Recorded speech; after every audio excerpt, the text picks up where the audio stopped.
It is 8 o'clock on the dot. Rise and shine, my friends. It is, what is it, Wednesday, May the 7th. This is Coffee Talk. I'm Wesh 2 First Warning meteorologist Eric Burris. We get together 7 days a week. Why? Because we want to chat. We want to talk about coffee or the weather.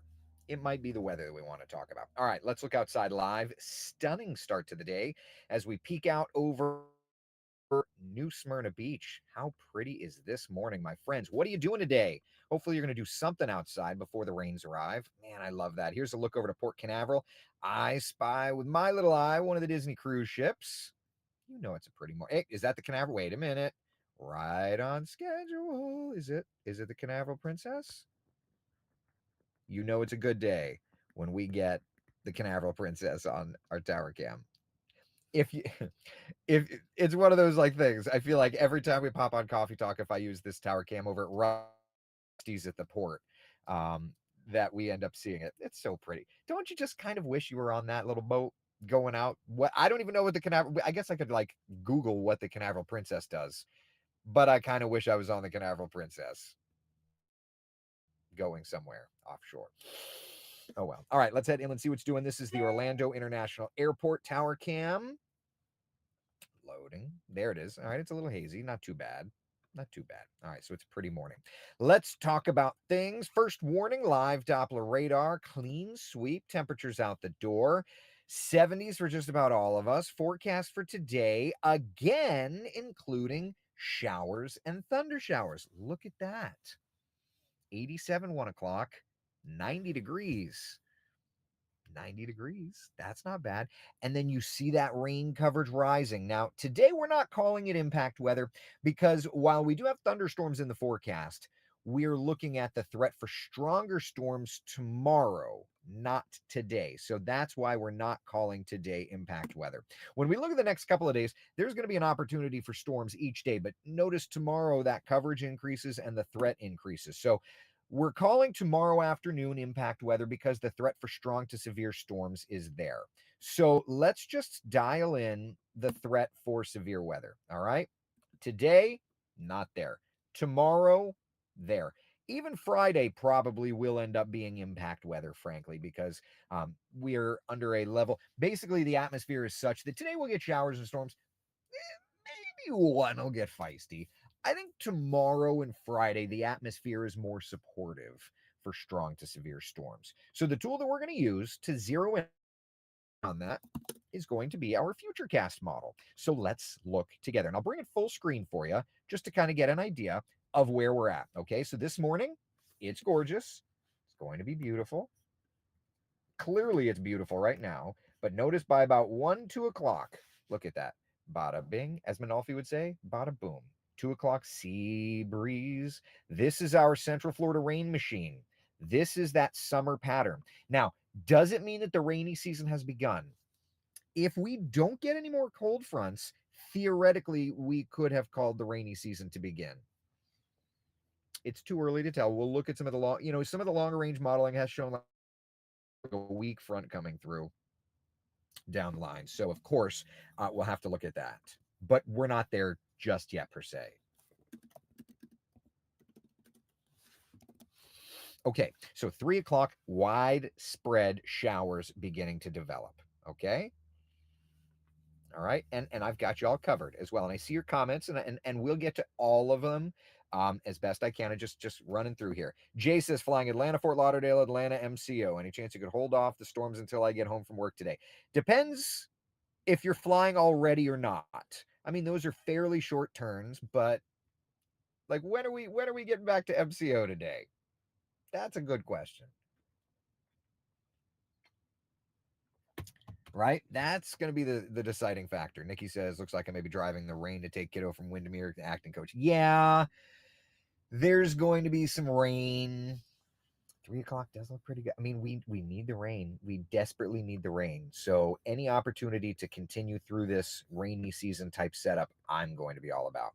There's 3, 4 o'clock bubbling showers, right? 5 o'clock stormy weather into MCO. So Jay, what time are you flying? Right, like that's going to be the thing. and then continuing 5, 6, 7, 8 o'clock. Now, you notice it's spreading across the metro, right? 6:30 arrival. Me thinks I'm gonna have to work for it. Oh yeah, dude. Oh yeah. I mean, there's 8 o'clock and it's still storming at MCO. So you're gonna be getting yeah, ground delay programs. And that's just MCO. Like, who's to say what's doing at FLL? At ATI. Yeah. Expect further clearance, buddy. That's all I'm gonna say. EFC times. All right. So clearing that out 9, 10 o'clock. It's little by little rain's clearing. And then overnight, it's going to be nice. Wait for tomorrow. All right. So, tomorrow, there's a reason we're going with impact weather. Watch Futurecast. This is lunchtime. Beautiful sunshine, right? By 1, 2 o'clock, we're already kablowing rainfall. I'll bring it full screen again for you. Okay. Already getting the rains developing. But wait, watch. 3, 4. You see, there's a significant uptick in intensity, right? The atmosphere is going to help to funnel energy. 4, 5 o'clock. Look at that. Tomorrow's going to be kind of a nasty afternoon, just being honest with you. Modeling is really showing that once we get kind of like a sea breeze collision tomorrow afternoon, you're going to get plenty of rain. But this is the good news. When we look at rainfall accumulation on Futurecast, if I can find the button, European, GFS, where, there it is. All right. So let's just look through, today's Wednesday. Let's go to Thursday. Let's go through tomorrow afternoon. Like, look at what the model is saying just in these 2 days. Okay? Just in these 2 days. Orlando, there's going to be areas in the metro. Now, again, don't take the location for exacts here. But there's going to be locations that over the next 2 days' time could see 3 to 5 inches of rainfall. Yes. Is this going to help our drought numbers? Yes. Half inch of rain is not. I mean, it'll help, but it's not going to do a significant deal. You throw in 2, 3 inches of rain, 4, 5 inches of rain. Now we're starting to cook with gas, right? Like, that's where we go. Tony says, but of course, it avoids summer field. Understand, though, when we look at computer models, they are guidance, not gospel. They're showing the overall patterns, but don't take exact locations to the bank. Okay, if there's one thing that I teach, I hope that that's what you can pick up from it. Don't take those exact locations to the bank. These are moving targets. Okay.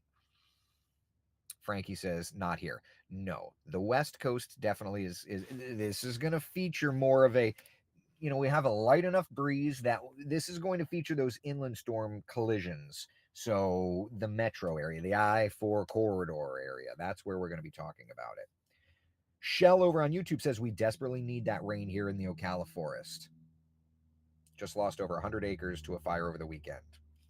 Our retention ponds, Oliver on Facebook says, are so low and dried up that the fish have grown legs and walked away. I think that's called evolution, isn't it, Oliver? Maybe. But point taken, right? So yeah, we need the rainfall. Thankfully, we have the rainfall. Okay, now that said, that's not everything here, right? That's not the whole story. That's just today and tomorrow, right? But look beyond that, okay?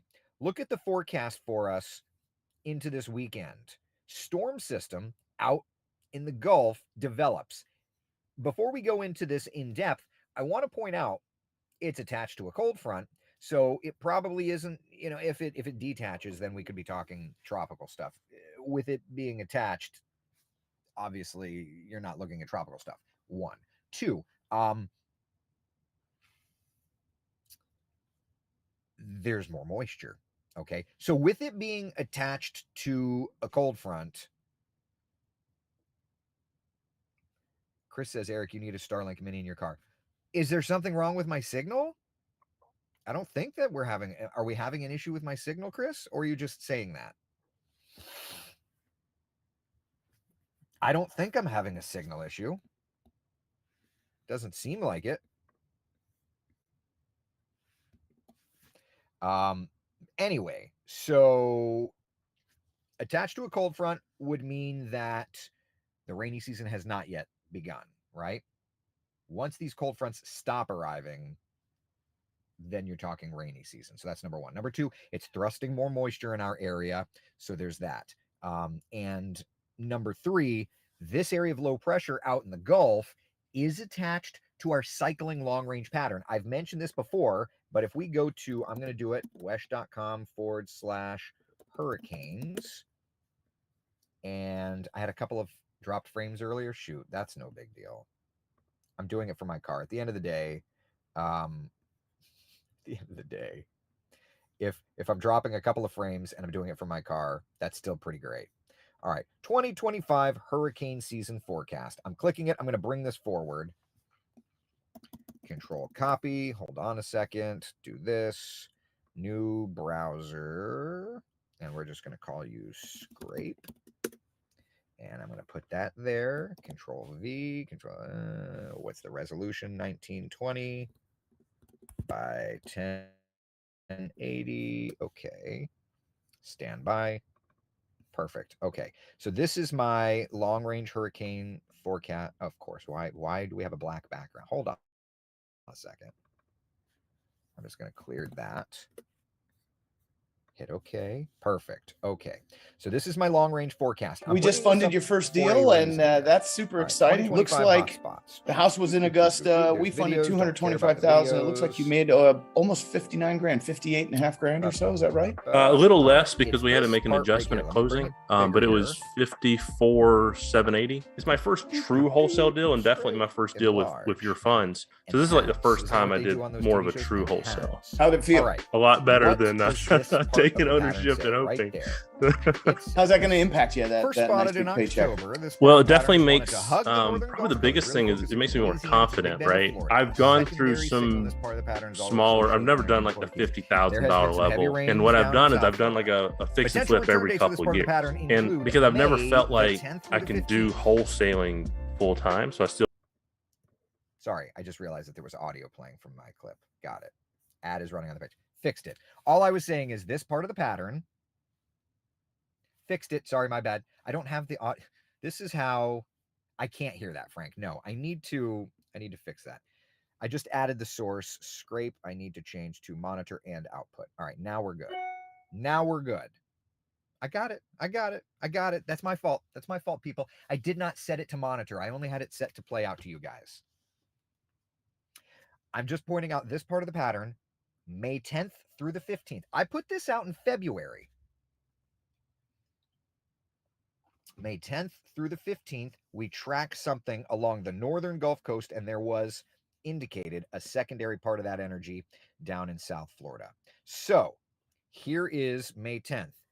Low pressure area, Gulf. There you go. So that energy is there. I'm only pointing it out because A, it's going to be bringing us plenty of moisture. B, it fits that cycle. It fits that part of our hurricane season forecast. So looking ahead, this part of the pattern, June 18th through the 24th is going to be another time frame we'll want to watch it. July 29th through August 4th and September 8th through the 15th, we'll want to watch this part of the pattern. This website on our hurricane section, 24/7, 365. Wesh.com, click on the hurricane section, 2025 hurricane season forecast. It's right there. Okay. Makes sense? So anyway, I'm pointing that out just to show you that our hurricane season forecast is very much at play here. So that's the overall setup, but let's go and dive into some of the raw computer models and let's kind of get an idea of what's happening here and look at that, look at other pieces of the puzzle as well. All right, so this is the raw GFS. All right. Let me get here. We went into podcast for a minute. Sorry, guys. I'm sorry. I was saying bad words to figure it out. No, it's my fault. It was my fault. Okay. All right. So, let me just get this all set up. Stand by a second. You're doing your thing. Laser beam focused. Okay. All right. So GFS. We're looking at pressures. High pressure in the warmer shades, low pressure in the cooler shades. Rolling through time, there's low pressure east of us. That's something that we'll have to watch. Don't expect it to develop into anything, but it's there. It's something to watch, right? Bup, bup, bup, bup, bup. Bup, bup, bup. There's that low pressure developing around the 10th of May, right where it is. You see it out in the Gulf, doing its thing, doing its thing. Right where and when we said it would be in February. March, April, May. That's 3 months ago. Okay. The Jeremy and I have been talking. The long range forecasting, the long range stuff that we do, we continue to try and make it better and better and better. But when you see something like this play out, and you're just like, well, that's exactly what we had thought. All right, playing it out. Ba, ba, ba, ba, ba. There it is. All right, then high pressure comes back in. Then low pressure starts to fade again. High pressure keeps trying to build, but look at there. Look in the Caribbean. Y'all see what do you see what I see? The GFS is throwing tropical systems at me. See that?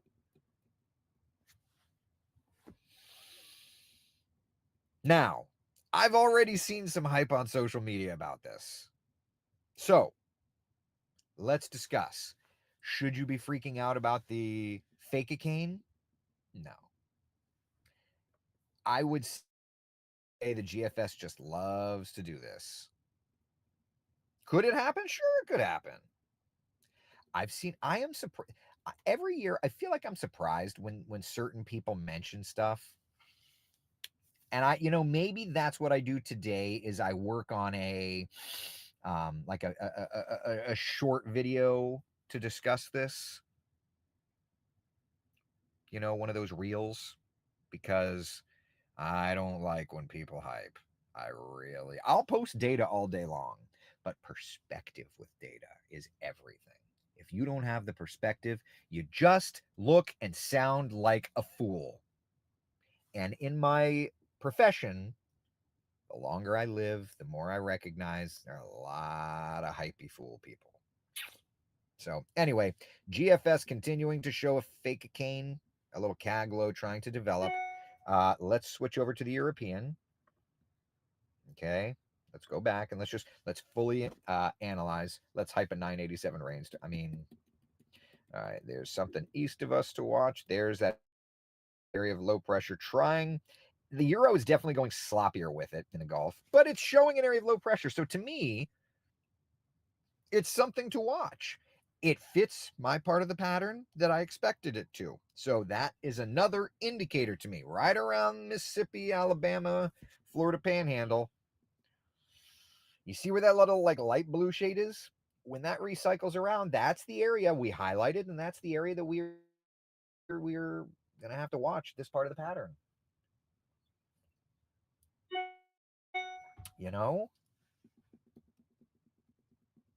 Okay, that's as far as this run of the Euro goes. We can go one run back and go further because every other run of the Euro goes long range. What are we not seeing on the European? We're seeing a front dropping down around May 19th. And as fronts drop down around this time of year, sometimes they die and bubble up tropical stuff. Okay, so there it is, May 19th, it's dropping down. There's some lowering of pressure in the Caribbean, but nothing significant. But we do see around from May 19th to May 22nd, lowering pressure around the Caribbean. We go back to the GFS, though, and May 19th, we're already... So there's an indicator of lowered pressure. The GFS just has a vorticity bias, whereas the European does not. Let's go to the European AI model. We haven't looked at it in a minute, so might as well. All right, low pressure east of us. Look at that. Low pressure developing in the Gulf, right where and when we would expect it to. Front coming down around May 17th, May 18th, May 19th.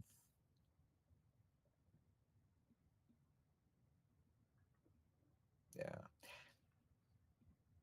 Yeah, I mean, nothing significant, and I'm good with that. I'm very good with that. Matt says the Weather Channel has already named it and is running promos. Oy gewalt. Now, if you're unfamiliar, we're talking about Kaglos. All right, so let's discuss. If I can find. All right. So what's a Kaglo? Let's just discuss this. Let's get a little nerdy together. Okay, it's coffee talk after all. So essentially, a Kaglo, Central American gyre. There's your CAG.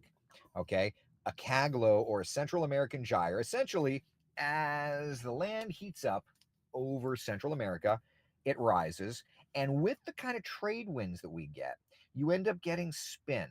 Okay, so it is typical this time of year to develop this type of weather pattern. So it is entirely possible that we could start to see these Kaglos develop. And it is entirely possible that it were to try to go tropical, right? So there's that. Okay. So, it's something to watch. Meanwhile, while it may or may not, here's what we do know. Hurricane season is weeks away. And while I don't know that we've started the rainy season, I think we'll get another front, even if it's weak and it doesn't cool us down much. I think we'll get another front, turn the winds around enough to reset the timer on the rainy season. But you can clearly tell Mother Nature wants that rainy season pattern to take effect. You can clearly tell. Mother Nature wants that to happen. Okay? So rain chances, the glorious rain chances are here each and every day. High temperatures come down a little bit Sunday to Monday. We know there's that front associated with that, and it may turn the winds around, and that thus would reset the rainy season countdown timer. But you get the idea. Okay? Does that make sense? All right. Now, somebody had asked for me to talk about the hurricane hunters. So, sure, went out there yesterday. Let me just take this. I'm going to go. We'll come up here. I'll click hurricanes. And I'll show you my story. Maybe you saw it. Maybe you didn't see it. I'll show you my story from yesterday.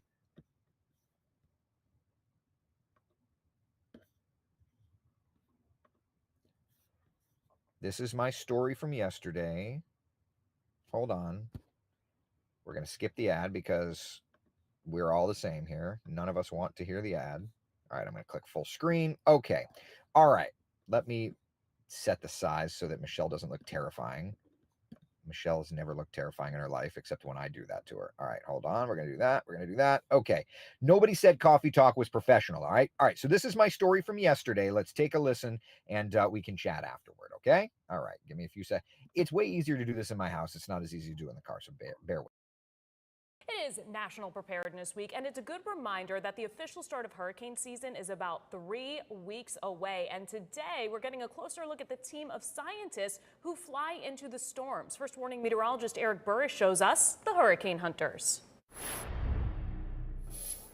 Meet Kermit, half of the P-3 fleet for NOAA, tasked with one simple mission: fly into the worst weather on Earth, hurricanes. It's critical work, but flying right into these beasts? It's honestly, it's a little nerve-wracking, but at the same time, you know you have a job and you have a task, and people are relying on you to maintain that, right? That's Dan Tyson, flight engineer. His job is to make sure every switch is where it's supposed to be and run throttle for the aircraft, because flying airplanes into hurricanes is more than just a team effort. It's an all-out battle with Mother Nature. They're trusting me to maintain that speed for them because they have other things to worry about. Just like I'm trusting them to keep the wings leveled because the hurricane's trying to flip us the entire time. And that's because as tropical storms and hurricanes form, they develop updrafts and downdrafts. More intense as storms rapidly intensify.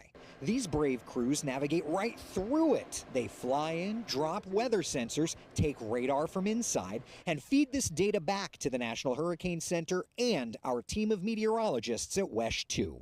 One of the pilots, Matthew Taraboletti, said it best. I guess that's like one of the most rewarding things that we do is you come back, you land, and you see the data that you just gathered update the model right there. The scientists are like, look, this is what we just did. And on the back of the aircraft, each and every name of a storm from the 70s all the way through Milton and Raphael last year that this aircraft, Kermit, as it's lovingly referred to, has penetrated. We don't know what this season will bring, but we do know one thing, especially after today. The folks here at NOAA, from the meteorologists and mechanics all the way up to the pilots, stand ready to get information for you and I to better predict and protect. That's the very latest covering Polk County at the Lakeland Linder International Airport with the NOAA Hurricane Hunters. Eric Burris, WESH 2 News. So there you go. All right. So that's my story, and it was a fantastic day. It was a fantastic opportunity to learn, to hear from the Hurricane Hunters. And, the good news is, at the end of the day, we're tracking the rain chances rising. We're tracking the opportunities for storms each day, but we're not dealing with hurricanes, right? So I definitely wanted to share that with you. Thought that it was really, really interesting. And it wasn't my first time getting the opportunity to chat with them. And I hope it won't be the last. Certainly I think it's really good to always make sure that they know how much we appreciate them. And that was one of the things that the pilot had said. The pilot that I spoke to at the very end of the piece there came from the United States Navy, and he did submarine interrogation with the P3. And what is so interesting is he's like, we would take and do our submarine reconnaissance and we'd never see the fruits of our labor. He said it was such a dramatic shift for me when I went to be with NOAA and the NOAA Corps, because I would fly a mission and immediately see the fruit of my labor. And isn't that just something, right? I think that that's something else. So yeah, I thought that was pretty cool. So anyway, that's where we're at. Really glad that we don't have to deal with a hurricane yet. Yeah. Questions, comments, concerns? Tanya says, I need an adrenaline rush. Coffee isn't working anymore. You just need more coffee. Cheryl, giddy up. Fly Navy, right? All right. Questions, comments, concerns, my friends? How we doing? Anything? Last year, I fueled the Hurricane Hunter C-130 at Shelter, Melbourne, before they flew a mission. Isn't that neat, Joseph? Like you got to be a part of that, So Sharon's asking, do the current administration cuts to NOAA and National Weather Service affect the hurricane prediction data? That was not discussed. As a matter of fact, and I absolutely do not disagree with how they handled it. Right off the bat, the public information officer said those decisions are not handled here. These folks, these men and these women, they are the meteorologists, they are the flight engineers, they are the pilots. They fly the missions. Media is not to ask about budgets. It is handled on a completely different plane, pun unintended. So that was not discussed. Yeah, it's so I could tell you that the men and women that I talk to have one singular focus, and that's keeping you and I informed. So rest assured, knowing no matter what's going on, and again, we've talked about this, I don't do politics on Coffee Talk ever, but rest assured knowing that these men and women are dedicated to keeping us as safe as possible through information gathering. And I think that that's what we need to remember. Okay? All right. That's all I got. All right. So that's not all I got, because Roxana asked a really interesting question. Roxana said, hi, Eric, crazy question. Is it a thing to get water surface information of a hurricane over the water, like from a submarine underwater or something? So here's kind of a fascinating thing that I literally just learned about yesterday. I've got pictures too. And I wasn't even going to talk about it, but because you asked, I have to. So there is a project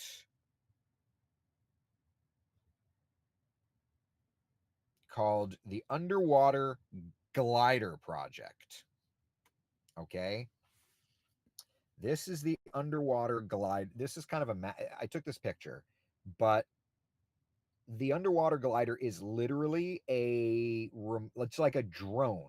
And what it does is it just operates a pattern with a battery that'll run for 9 months. It has no propeller. It literally propels itself through water by pumping air in and out of itself. And it'll go like a kilometer underwater. And it measures the ocean temperature from the surface to a kilometer down and back up. It also measures salinity. And by measuring salinity and water temperature from the surface down to a kilometer down, it has the opportunity to really give us a piece of information that we never had before. The column of water that is evaporating, that is causing hurricanes to develop.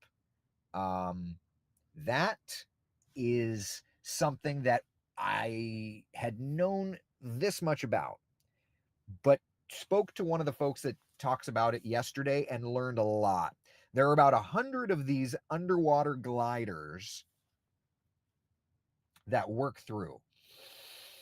And they come up, I believe it takes it, I think he said every 8 hours. So it'll go down and then it'll come back up. And every 8 hours, as it comes to the surface, it shoots data via satellite. And all of that data is available to us online free. It's public information. Boy, I want to learn more about that. Now, is that real-time data that you and I can benefit from, or is that more just trying to understand more of the scientifics of hurricanes? I think it's more understanding the scientifics of hurricanes, but it's absolutely fascinating. Because with salinity, I remember with my saltwater fish tank, back when I had one, the salinity would go up as more water was evaporating out. And it gave me an opportunity to understand the evaporation rate. And so maybe that's one of the things that they're monitoring. That's fantastic. And the gentleman I spoke to, he's like, I recognize you guys. I live in Orlando. And it's like, maybe I annoy you and learn more about your little project there. But this graphic was fascinating because it was talking about how the different ways, and this is a video, so I'm just gonna scroll through, but look at how, so uncrewed surface vessels, floats, drifters, drops on, satellites, and wave buoys. So there's all different ways to monitor and to learn. Matt says, never thought about the rapid evaporation causing salinity levels to rise. Fascinating, right? Just goes to show my motto of life: never be the smartest person in a room. And when that happens, when you're the dumbest person in a room, you can really learn a lot. And I learned a lot yesterday. So I thought that was a fantastic thing. Diane says, that is fascinating, isn't it? It is fascinating. All right, I had somebody ask for the coastal 7-day. So here's the inland 7-day, making sure you're aware of that. Here's our coastal 7-day forecast. It's not going to be terribly different aside from the temperatures, right? But we're going to have decent opportunities for storms, particularly the next couple of days. Of course, we need to change that Mother's Day icon from Monday to Sunday, but I digress. All right. So there we are. All right. Isn't it fascinating? Yeah, the Spock eyebrow. Bruce says, new stuff to think about. Science is amazing. The more you live, the more you learn, the more you realize there's so much you don't know. And golly, do I love that. I love that. All right. Questions, comments, concerns? Questions? How does the weather look for a Rock the Country concert in Ocala on Friday and Saturday nights? There's going to be some storms. It's definitely a summertime-like pattern. Yeah. Have a question about the heat of the asphalt for dog paws. Do you have a graph for that? Worried my dog's feet for walks. I would simply say for dogs' walks, find shady spots or have them go in the grass. Just being honest with you. No, the coastal community celebrate Mother's Day on Monday. Yeah. Do we think this weekend will be a washout? No, I just think that we're edging into that hurricane season pattern and that rainy season pattern, and so that's the direction we're going. Tara says, learn something new every day. Isn't that the goal? Learn something new every day. That's the goal. Yeah. I love that. I love that so much. Do we have an updated graph for expected rain totals this week? So I showed Futurecast for the next couple of days, but let's go beyond Futurecast. Let's look at the American GFS and the European model, and let's just roll through time. All right, so this is starting today, right now. Watch through time. It's going to start ticking. Sunday, Monday, Tuesday. So that's through next Tuesday, right? Look at that. The American GFS showing some areas getting 5 to 8 inches of rain. But both American GFS and European models showing parts of Central Florida with 3 to 5 inches of rain over the next week's time. Heck, our Futurecast model, if you were watching at the beginning of Coffee Talk, is even saying over the next 2 days' time, there could be some of those areas. Now, our Futurecast doesn't go that far out, but you get the idea. And that, to me, is worth its weight in gold. We need the rain. We're going to get the rain. All right? All right, it's 8:36. Enough. Be the sunshine in someone else's day. Thank you for hanging out for Coffee Talk. Take care. We'll see you guys later.